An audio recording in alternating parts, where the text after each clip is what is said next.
Pendant longtemps, Haïti a été perçu comme une sélection sympathique, courageuse, parfois émotive, mais rarement considérée comme une équipe véritablement dangereuse sur la scène mondiale. Une équipe capable de créer une surprise, oui. Une équipe capable de poser de vrais problèmes aux grandes nations, non.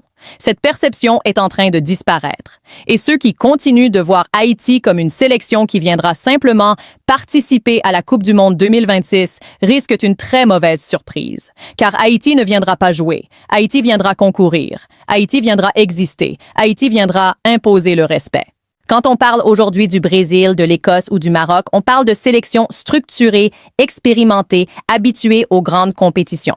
Mais ce que beaucoup n'osent pas encore dire publiquement, les staffs techniques le savent déjà. Haïti n'est plus une inconnue. Haïti n'est plus un adversaire confortable. Haïti est devenu une équipe qu'il faut préparer avec sérieux, méthode et humilité. La première raison est simple mais fondamentale. Haïti a changé de profil footballistique. Pendant des années, la sélection haïtienne reposait essentiellement sur l'exploit individuel, l'intensité émotionnelle et le courage. Aujourd'hui, elle repose sur une organisation, une discipline et une intelligence collective beaucoup plus élevées. Ce changement n'est pas le fruit du hasard. Il est le résultat d'un travail progressif, parfois silencieux, souvent sous-estimé. La génération actuelle des Grenadiers n'est pas composée de joueurs amateurs ou locaux découvrant le très haut niveau. Elle est composée de professionnels évoluant dans des championnats compétitifs, exposés à des exigences tactiques élevées, habitués à la pression et à la rigueur. Des joueurs qui comprennent le jeu, qui savent gérer les temps faibles, qui savent fermer les espaces, qui savent aussi accélérer quand il le faut. C'est précisément ce type de profil qui inquiète les grandes nations. Car une équipe disciplinée, athlétiquement solide et mentalement préparée est toujours plus dangereuse qu'une équipe spectaculaire mais désorganisée. Deuxième élément clé, la maturité mentale. Haïti n'est plus dans une logique de complexe d'infériorité. Les joueurs ne rentrent plus sur le terrain avec l'idée de faire bonne figure. Ils rentrent avec l'ambition de rivaliser. Cette évolution psychologique est capitale. Le football moderne se joue autant dans la tête que dans les jambes. Et aujourd'hui, Haïti n'a plus peur des grands noms. Affronter le Brésil n'est plus perçu comme un événement folklorique, mais comme un défi tactique. Jouer contre le Maroc n'est plus vécu comme un miracle, mais comme une confrontation stratégique. Défier l'Écosse n'est plus une anomalie, mais une opposition logique dans un contexte mondial. Troisième facteur, la polyvalence tactique. Haïti n'est plus une équipe figée dans un seul système. Elle sait s'adapter. Elle sait défendre bas quand c'est nécessaire. Elle sait presser haut quand l'adversaire montre des failles. Elle sait jouer en transition rapide, mais aussi conserver le ballon intelligemment. Cette capacité d'adaptation est exactement ce qui complique la préparation des grandes sélections. Quand un staff technique prépare un adversaire imprévisible, il doit multiplier les scénarios, anticiper plusieurs plans de jeu, renforcer la concentration. Cela demande du temps, de l'énergie et du respect. Et aujourd'hui, Haïti impose ce respect. Quatrième point essentiel, la solidité défensive. Les grandes compétitions se gagnent rarement avec de simples exploits offensifs. Elles se gagnent avec des bases défensives solides. Haïti a compris cette réalité.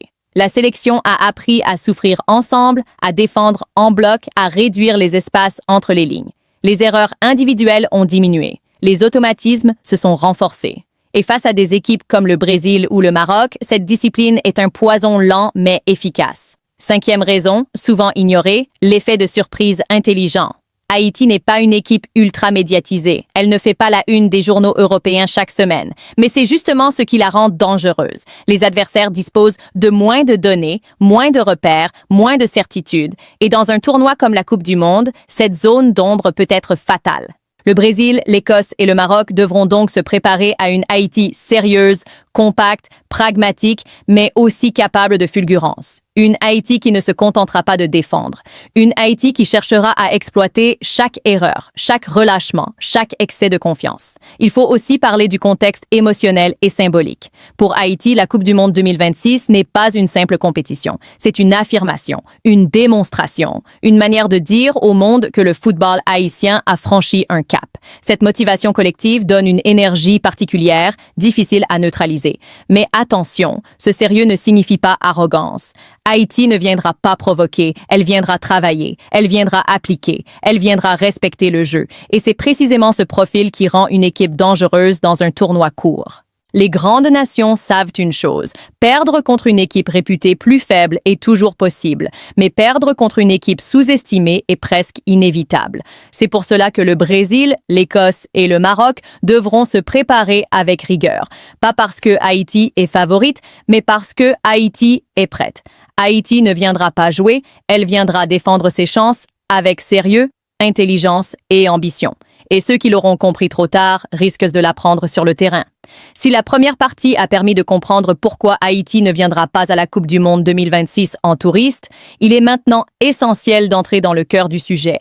Comment Haïti peut concrètement poser des problèmes réels à des sélections comme le Brésil, l'Écosse et le Maroc?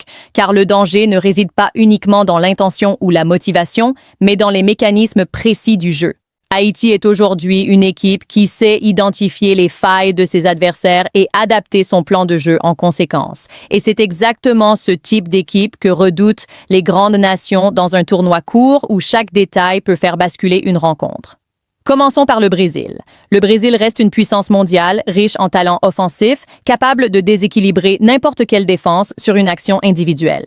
Mais le Brésil moderne a aussi ses fragilités. Il aime avoir le ballon, il aime imposer le rythme, il aime désorganiser l'adversaire par la possession. Or, Haïti est une équipe qui sait accepter de ne pas avoir le ballon sans paniquer.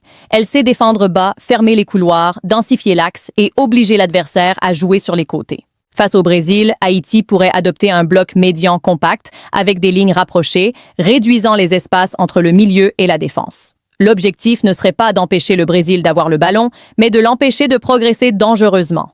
En forçant les Brésiliens à multiplier les centres, Haïti réduirait considérablement leur capacité à combiner dans les zones décisives. Mais le vrai danger pour le Brésil viendrait des transitions. Haïti est une équipe capable de se projeter rapidement vers l'avant après la récupération. Une perte de balle mal placée, un pressing mal coordonné, et Haïti peut exploiter les espaces laissés dans le dos de la défense. Dans un match de Coupe du Monde, une seule transition bien exécutée peut suffire. Passons maintenant à l'Écosse. L'Écosse est une équipe solide, engagée physiquement, très disciplinée tactiquement, mais elle souffre parfois face à des équipes capables de casser le rythme et d'imposer une alternance entre phase lente et accélération soudaine. Haïti excelle dans ce registre. Face à l'Écosse, Haïti pourrait chercher à désorganiser le pressing écossais en jouant court dans un premier temps, puis en allongeant brusquement le jeu vers les ailes ou dans le dos des latéraux. Ce changement de rythme constant fatigue mentalement l'adversaire et crée des décalages. De plus, l'Écosse a parfois du mal à gérer les joueurs imprévisibles, capables de sortir du cadre tactique strict. Haïti dispose de profils techniques capables de provoquer, d'éliminer, de créer des fautes dangereuses dans les zones clés. Dans un match serré, un coup franc bien placé ou un corner bien exécuté peut faire la différence. Et sur les phases arrêtées, Haïti progresse énormément. Concernant le Maroc, la situation est encore plus intéressante. Le Maroc est une équipe très structurée, forte défensivement, redoutable en transition. Mais c'est aussi une équipe qui peut parfois tomber dans un excès de prudence face à des adversaires jugés inférieurs. Et c'est précisément là que Haïti peut frapper. Haïti n'aura aucun complexe à défendre longtemps si nécessaire. Mais elle sait aussi que le Maroc aime attirer l'adversaire avant de contre-attaquer. En refusant de se découvrir inutilement, Haïti pourrait neutraliser cette arme principale. Le match deviendrait alors un duel de patience, un jeu d'échecs tactique où la moindre erreur serait fatale. Autre point fondamental, la gestion émotionnelle. Haïti est une équipe qui a appris à jouer sous pression. Ses joueurs évoluent souvent dans des contextes difficiles, dans des clubs où la concurrence est rude, où la marge d'erreur est faible. Cette capacité à rester concentré dans l'adversité est précieuse en Coupe du Monde. Il faut aussi parler du banc. Haïti dispose aujourd'hui de remplaçants capables d'apporter une vraie plus-value, des joueurs capables de maintenir l'intensité, voire de l'augmenter en fin de match. Dans un tournoi où l'enchaînement des rencontres est éprouvant, cette profondeur devient un atout stratégique. Un autre aspect souvent négligé, la lecture du jeu. Haïti progresse énormément dans la gestion des temps faibles.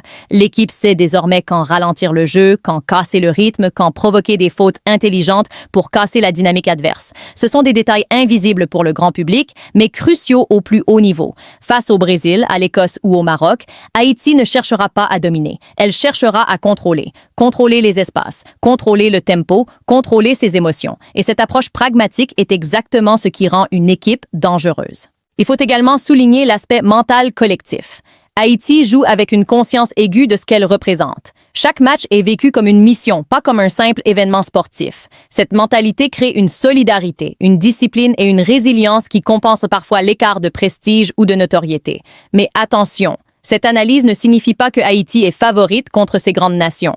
Elle signifie simplement une chose.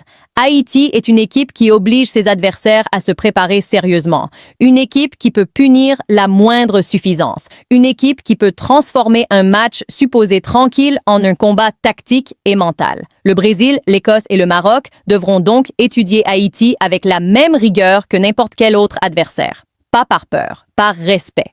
Parce que dans le football moderne, le danger ne vient pas toujours de celui qui brille le plus, mais souvent de celui qui travaille le mieux.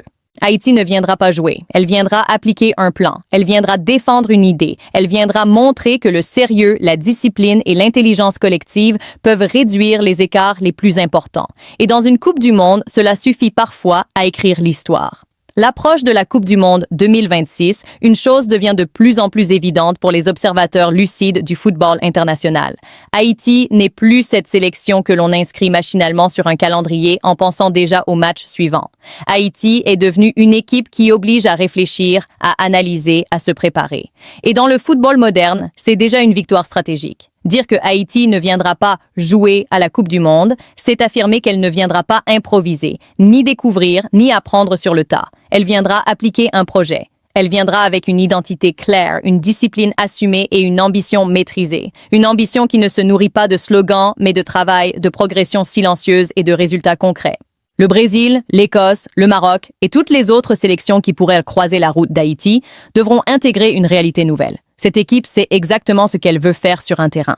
Elle sait comment défendre collectivement, comment souffrir sans se désunir, comment exploiter la moindre erreur adverse. Elle sait que dans une Coupe du Monde, la différence entre la gloire et l'élimination se joue souvent sur un détail, une transition, un ballon arrêté, un moment de relâchement.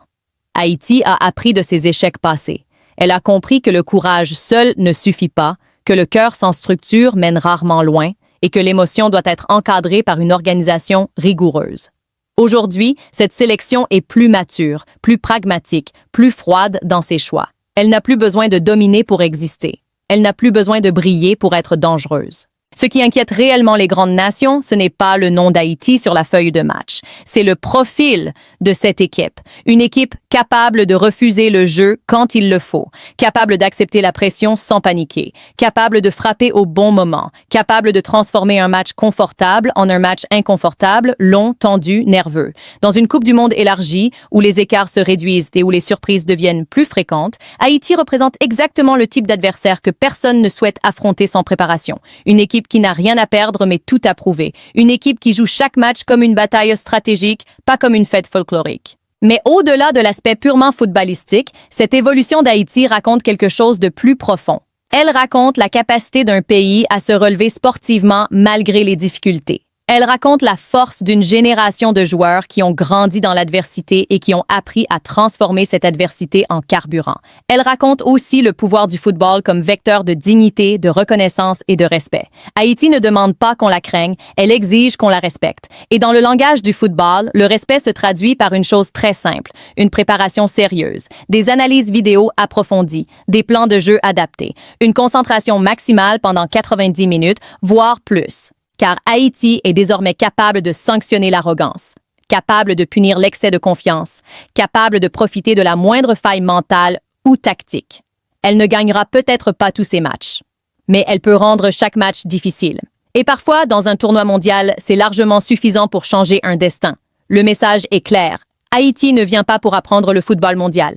Elle vient y affirmer sa place. Elle vient montrer que le sérieux, la discipline et l'intelligence collective peuvent rivaliser avec le prestige, le budget et l'histoire. Elle vient rappeler que le football reste un jeu imprévisible où le travail bien fait peut faire tomber les certitudes les mieux établies. Le plus grand défi pour Haïti commence maintenant, car être pris au sérieux est une responsabilité. Cela impose une exigence constante, une humilité permanente et une capacité à se remettre en question après chaque match, chaque victoire, chaque défaite. Le respect ne se conserve pas par le discours, mais par la constance. Si Haïti parvient à rester fidèle à ses principes, à continuer de structurer son jeu, à renforcer sa cohésion et à gérer ses émotions, alors elle ne sera pas simplement une belle histoire de Coupe du Monde. Elle sera une équipe que l'on citera en exemple. une équipe qui aura prouvé qu'il n'y a pas de fatalité en football. La Coupe du Monde 2026 ne dira peut-être pas jusqu'où Haïti peut aller, mais elle dira une chose essentielle. Haïti est là, et elle est là pour durer. Haïti ne viendra pas jouer, elle viendra appliquer un plan, elle viendra défendre une idée. Elle viendra montrer que le sérieux, la discipline et l'intelligence collective peuvent réduire les écarts les plus importants. Et dans une Coupe du Monde, cela suffit parfois à écrire l'histoire.